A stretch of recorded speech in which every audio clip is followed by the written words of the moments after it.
C'était pas Bachar, c'était moi.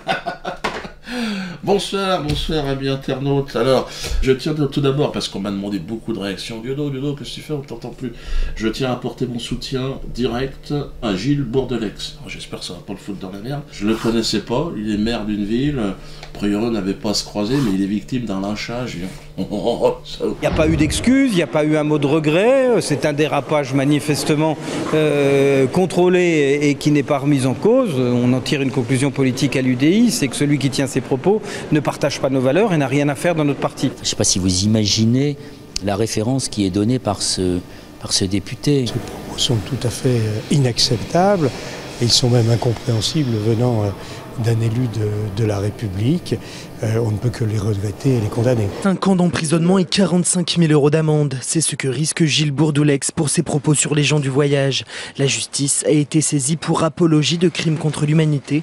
Pour Jean-Marc Ayrault, ils sont indignes d'un élu de la République et sanctionnables par la loi. De leur côté, la Ligue des droits de l'homme et l'Association nationale des gens du voyage catholique prévoient de porter plainte contre l'élu. C'est l'enregistrement du journaliste du Courrier de l'Ouest qui va peser lourd. Le maire de Cholet estime qu'il s'agit d'un montage. Faux, rétorque le journal, qui a décidé de porter plainte pour diffamation et injure, Gilles Bourdelex ayant traité le journaliste de petit merdeux, à qui il donnera une paire de baffes. Et je rappelle aussi qu'il s'agit d'un journal, le Courrier de l'Ouest, qui vient de perdre 2 procès contre moi et qui est en train de vouloir me faire la peau. Ça dure depuis des semaines, depuis des mois. Et là, on est exactement dans une manipulation, dans un montage.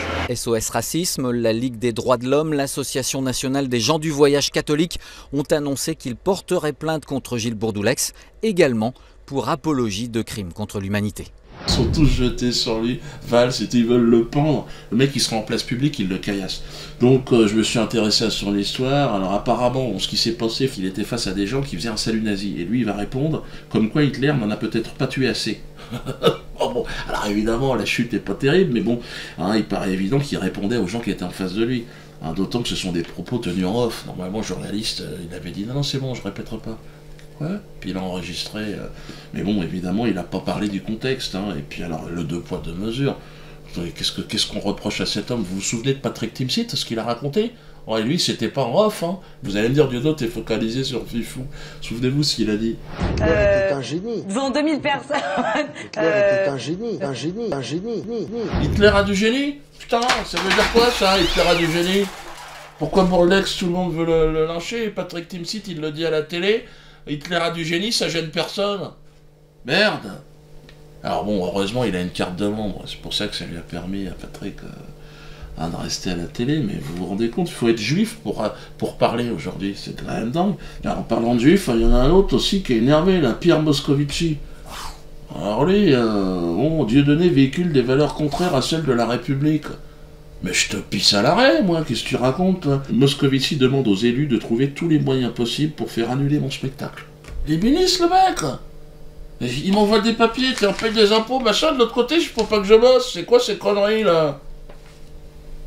Alors, la leçon de morale de Pirot, qui n'est pas pédophile, quand même, n'exagérez pas. Non, pas pédophile au sens strict du terme, non, parce qu'il vit avec une fillette qui pourrait être sa petite fille. Ils ont 40 ans d'écart, ou 60, je crois.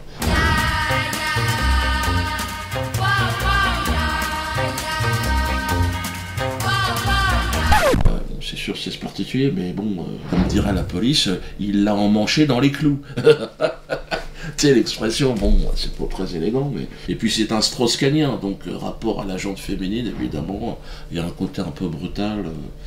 Les préliminaires, c'est pas son truc. Et puis il aime pas les nègres, comme Dominique Strauss-Kahn, c'est le genre de descendant d'esclavagistes qui pleure encore sur le manque à gagner qu'a suscité l'abolition de l'esclavage. Et cette haine du nègre mêlée, je vous le rassure, avec la haine du non-juif. Alors, vous êtes tous dans le collimateur. Lui, c'est Léon Blum. Il en a parlé au cercle de Léon Blum, tiens, écoutez-le. Et il faut s'interroger, que ferait Léon Blum aujourd'hui? Et quelles ont été les causes pour lesquelles il s'est battu? La République, le socialisme, la gauche, et vers la fin de sa vie, c'est vrai, le sionisme. Et le sionisme, pour lui, c'était à la fois la création d'Israël et la paix au Proche-Orient. La paix, c'était très important, il s'est engagé dans ces affaires-là. Et donc, pour faire respecter Léon Blum, soyons dans tout ça. Et ça suppose effectivement une forme de fraternité, ça suppose de ne pas jeter toute la gauche avec l'eau du bain, ça suppose de ne pas oublier non plus une histoire commune entre les socialistes, Israël et les juifs, qui a pu connaître à tel ou tel moment des difficultés, mais qui a aussi des traditions extrêmement fortes que je voulais rappeler maintenant. Alors, logiquement, il m'en veut, je suis antisioniste. Hein, j'étais tête de liste des antisionistes, pour ça qu'il m'en veut. Et alors le plus terrible, c'est que ce genre d'individu a le chéquier de la France, vous vous rendez compte comment il a pu... Qu'est-ce qui se passe, putain? On est dans le n'importe quoi, disons-le. Ça, c'est extrait, ce que je vais vous dire, du dîner de gala du CCFI. Ah, c'est une organisation de mafia. Enfin... Et ouvrez bien vos oreilles, écoutez bien ce qu'il va dire. Et là, on est en 2013, hein, en avril 2013. Grâce aux entreprises françaises, je l'espère, Moïse sera vengé. Réveille-toi, France, réveille-toi. Grâce aux entreprises françaises, je l'espère, Moïse sera vengé. Mais on s'en fout de Moïse, on travaille pas pour Moïse, que je sache. En tout cas, c'est clair, faut que vous le sachiez. Hein. Puis c'est pour ceux qui n'en ont pas encore, qui veulent encore un petit peu plus, hein, qui n'ont pas encore vomi. Interview sur France Inter en novembre 2011, au moment du génocide palestinien, vous savez, Israël bombardait Gaza, pendant que les secouristes sortaient les corps calcinés des enfants qui étaient cramés au phosphore blanc. Lui, notre brave Moscovici, hein, nous gratifie d'une phrase. Franchement, les nazis n'auraient pas osé dire ça. C'est aux Palestiniens de faire des efforts. C'est tout. Et c'est tout. Merde. Ils n'ont pas fait d'efforts. Tout en rappelant, bien sûr, dans un numéro de pleurniche obscène, que son père a été déporté, certainement dans les années 60. Pour ceux qui ont du mal à croire toutes les conneries de Moscovici, il faut savoir aussi qu'en plus c'est un menteur. Un menteur qui, dans l'affaire Cahuzac, là, en ce moment, il y a une commission d'enquête, ils ont menti. Ils mentent n'importe quoi. Franchement, ouais. Ils sont en train de piller ce pays. Je n'ai pas, monsieur le député, je n'ai jamais eu de compte à l'étranger. Je dément, en bloc et en détail. Je n'ai pas, je n'ai jamais eu de compte en Suisse. En bloc et en détail. Je plains Pierre Moscovici qui, lui, connaît la vérité, mais qui, au nom du secret fiscal, ne peut la dire. On va nous dire que M. Moscovici ne savait rien, ni le Premier ministre, ni le Président de la République, ni personne. En bloc et en détail. La commission cherche notamment à éclaircir un point sur lequel Pierre Moscovici et Jérôme Cahuzac ne livrent pas la même version. Le 16 janvier, le ministre du Budget et son supérieur de Bercy auraient tenu une conversation en présence de François Hollande.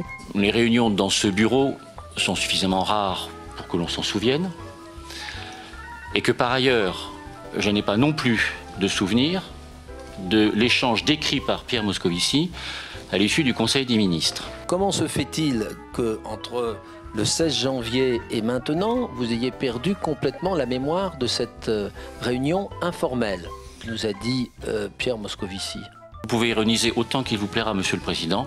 Je n'ai aucun souvenir de cet échange de mots. En bloc et en détail. Moi, en tout cas, quand j'entends Moscovici, je dis déjà, oh, les enfants sont où? J'ai 4 filles. Hein.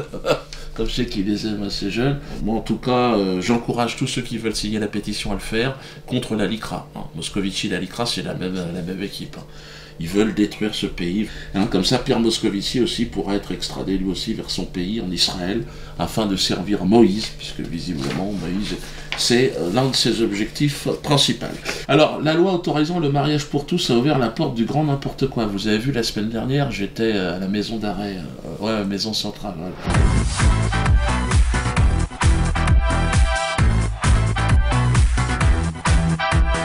Mais bon, nous, saltimbanques, nous ne sommes pas là pour juger une loi en vigueur. Hein. À présent, place au spectacle, place aux professionnels, place à la rigolade. Après Adam et Ève, voilà Alfredo et Germain. Et là, je suis sérieux. L'histoire ne se déroule pas dans les jardins d'Éden, mais à la maison centrale de Poissy. 100 ans après avoir séparé l'Église de l'État, le pouvoir laïque, hein, le pouvoir de la LICRA, se devait d'instaurer un nouveau socle moral. Pour les masses, hein, pour les connards dans notre genre. Le mariage pour tous couronne l'avènement de la religion laïque. Le mariage de Germain et d'Alfredo en est le symbole le plus lumineux. Quoi de plus beau, hein, que 2 détenus, 2 exclus du système, promis en d'autres temps à une mort certaine, hein, propulsés par amour, jusqu'au sommet, comme ça, de la pyramide de la morale. Oh. Ce mariage représente le point de départ d'une nouvelle ère. Je le pense sincèrement. La morale d'hier n'est plus. Il nous faut d'ailleurs ouvrir les portes des prisons, car ceux et celles qui y sont retenus l'ont été dans un cadre moral aujourd'hui obsolète, comprenez, à l'époque. Le code pénal actuel n'a plus aucune légitimité car les valeurs morales qui l'ont inspiré ont été abrogées de fait par le mariage pour tous.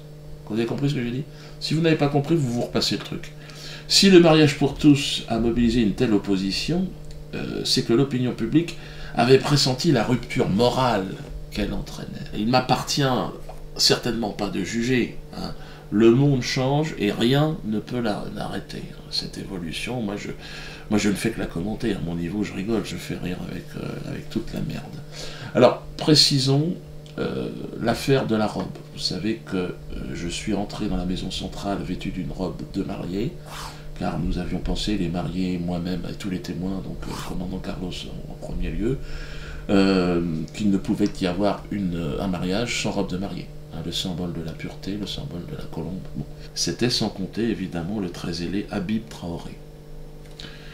Vous avez entendu son nom, ce cuistre malfaisant qui se fait passer pour une sorte de général des matons, un titre qu'il s'est inventé lui-même. Il m'a obligé, hein, dans une volonté d'humiliation très claire et devant témoin, de retirer ma robe.